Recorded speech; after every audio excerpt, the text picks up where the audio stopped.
Hi, this is Dave, and welcome to a special episode of To the Table, where today I'm going to be doing more of a designer spotlight and sharing with you who I feel is the top designer for 2015.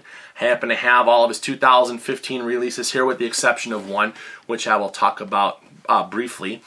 And one of the things before I get started in officially naming my designer of the year, although you may already know just by seeing some of the games here, when I did my year-end wrap-up for 2015, I talked about some changes coming in 2016, and I mentioned this thing called the cardboard bridge. And so this is the start of it because to me, in the board gaming hobby, we have a couple different sectors, and we have the one over here, which is this is our creators over here. So we've got our designers, we've got our artists, we've got our publishers, and all of that stuff that's over on this side. And then over on this side over here, we have us as consumers who are purchasing these games, and we're bringing them to the table to play.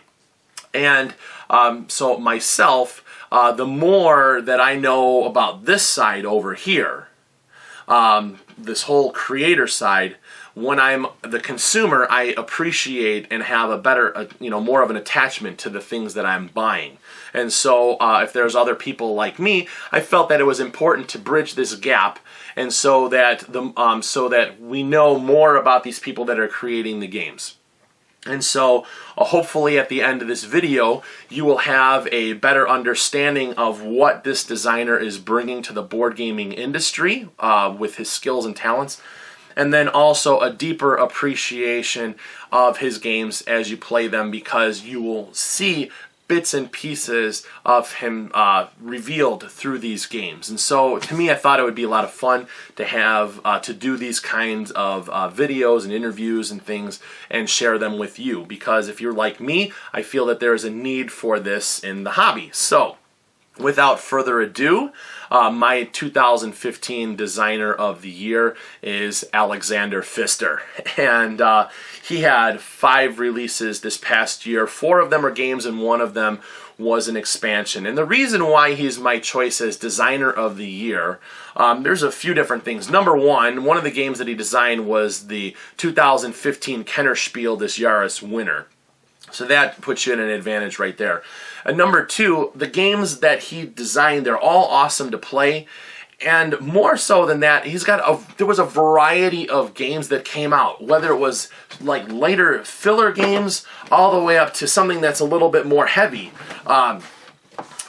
He had just a nice breadth of content that he put out. And on top of that, there was a variety of mechanics, so none of these games play the same. And all of the games are family friendly that he released this past year. They're all approachable and for the most part easy to teach and to play. And so those things all just really, to me as a package, all of the things that he put out put him above other designers this year. And so congratulations to you, Alexander, as being selected as my designer of the year, because I think this past year you put together and produced the best package of games for us to enjoy. So what I did was I did a little bit of an interview over Facebook, and I wanted to share some information with you about Alexander, and then also talk about his 2015 releases, give you a little bit of an overview. And so the first thing that I did was I asked him if he had a bio somewhere, which he did not. So he's like, here's some information about myself. And so he is from Vienna, Austria. That's where he lives right now. He's 44 years old, so him and I are pretty much the same age. He's married with 1 child. He has a 6-year-old daughter.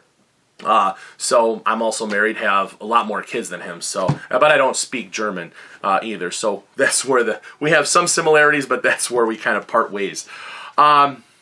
He studied economics in college and finished with a PhD, and that's going to be important as we talk about some of these games here. And he said he was working at the university, but now he is self-employed in the financial business. So we know that this guy is working with money and numbers and stuff like that, and we see that in his 2015 releases. And so I asked him any other designers that inspire you, and then I also asked him, or besides your games, what designers do you like to play theirs?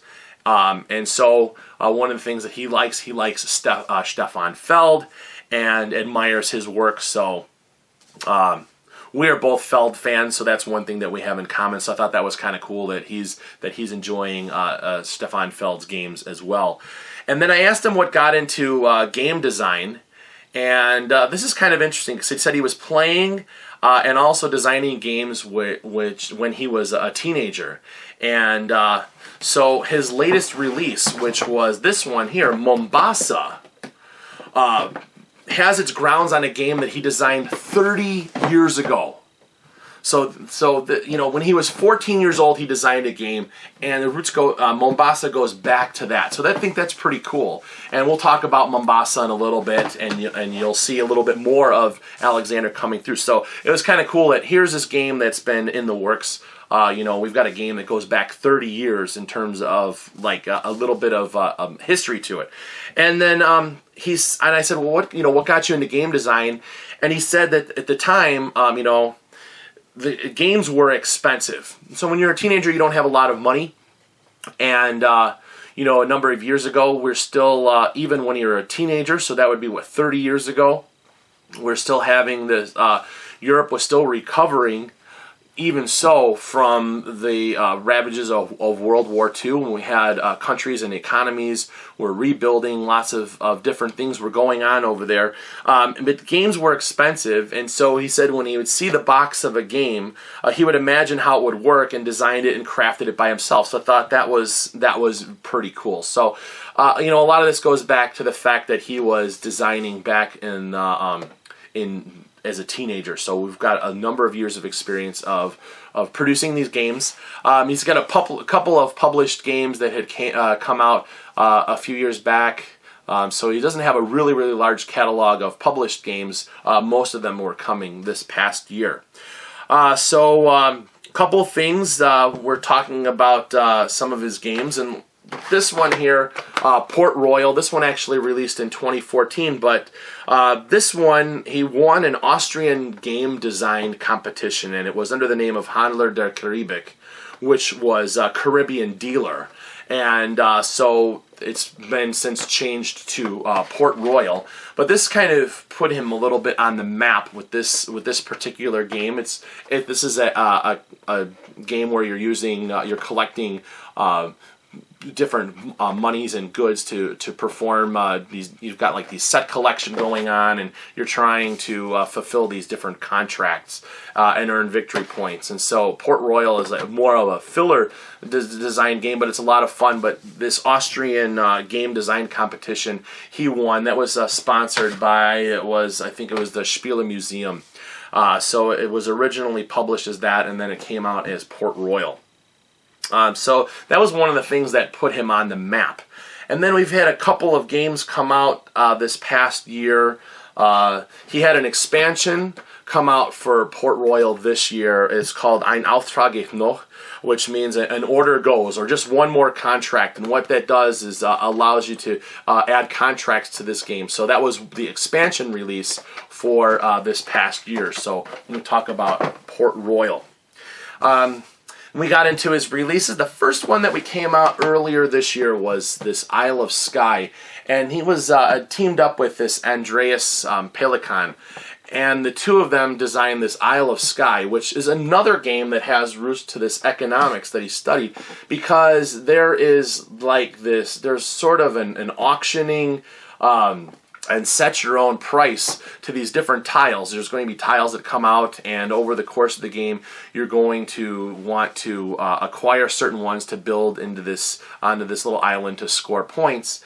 And it's kind of has a little bit of this price adjusting thing like Castles of Mad King Ludwig. But this one here, you're playing this game, and you draw 3 tiles. One of them you're going to decide to discard, and the other 2 you're going to secretly assign monetary values to. You lift them up and reveal, and people have an opportunity to buy tiles from you at the price that you set. So again, we have this economics, this supply and demand thing going on that comes through in this design of Isle of Skye. This is a super, super fun game. And it plays really, really quick, even great with 2 players. So this was the earliest release for the year was Isle of Skye. So again, we have this economics root. Next one that came out this year was Broom Service, and again he teamed up with Andreas, and this was number 17 in the Aaliyah Big Box series. And this one they had gone back to a game that came out a long time ago called Witch's Brew, and they did this, they kind of did a reworking of it, and they did some really, really neat things. In this game you're going around trying to earn points by doing these different actions and trying to place different things on the board, collecting stuff. And each player has a deck of cards. They're all the same, and they have different actions on there, and you're trying to anticipate what other players are going to play, and you're going to either choose like brave or cowardly actions. And if you are fortunate enough to be brave about performing an action and nobody else does it, then you get extra bonuses and you're performing the action. Otherwise, you can just be like cowardly and like, all right, I'm going to take a cowardly action, and you get something. So there's like this risk-taking thing in this game, like a bit of a pressure luck. And you can play it with up to, I think it's 5 players. Yeah, 2 to 5 players.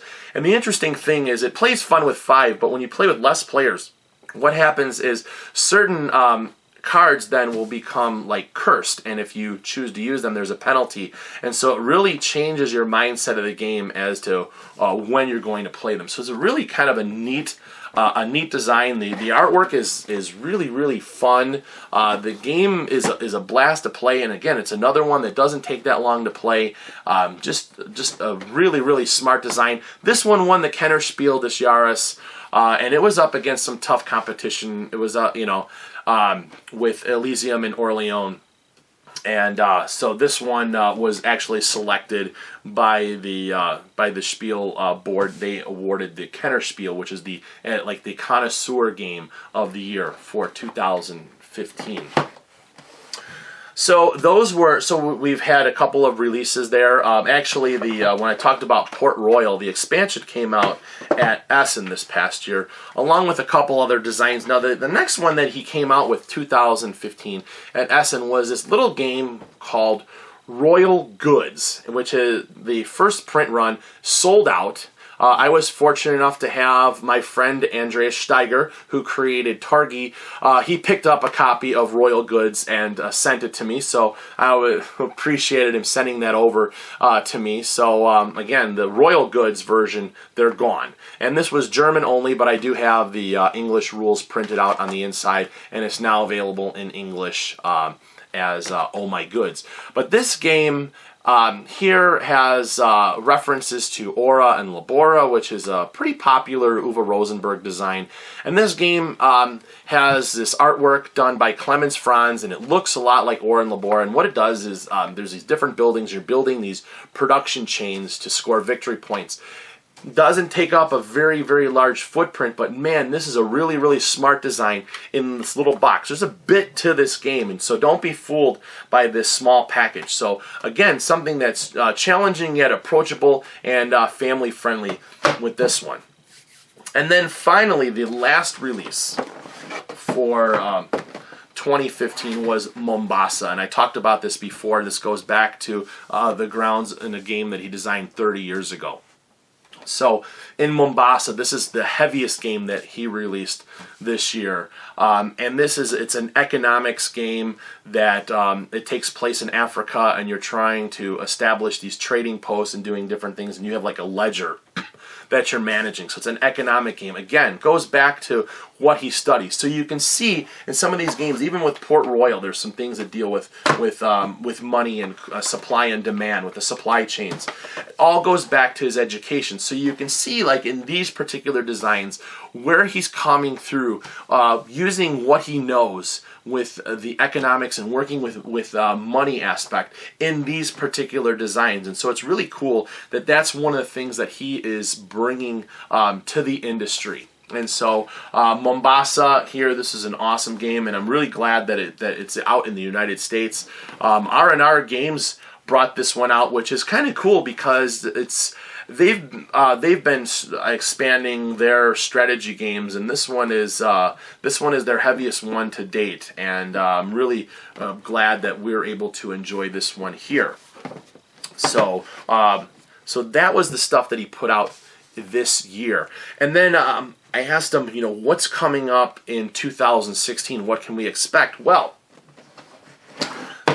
Broom Service is going to have a card game version of it. Now, this is already card driven, but from what I was able to gather on his blog, it's going to be a card version of Broom Service. It's going to play different. It's going to play differently because I don't believe there's going to be cowardly actions or something in there. It's going to have an effect on the types of actions, but we are going to see a card version of Broom Service where we're going to be able to still get the feel of this particular game.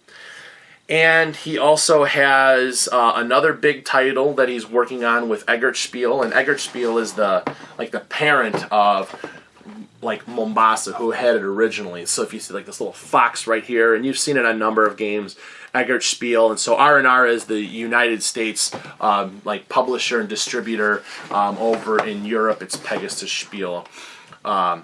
So he's working on that with the same developer. This guy's name is Victor Kobilki. I think that's how I say it. And then also he has a small dice game at a publisher that he said maybe it will be accepted and published in 2016. So we're starting to see more games coming from him. So that's exciting news to hear that. So hopefully, understanding these games, if anything that interests you, you might want to check it out. But for sure, knowing this information about him when you're playing the games, that you're able to, hopefully you'll get a feel for what he's bringing, and you'll have a better appreciation of the games that Alexander has created for us in 2015. So congratulations again as being my choice for Designer of the Year. All right, and that's it for now. And join me again next time as we take a look at another game and we see how it makes it to the table. All right, bye-bye.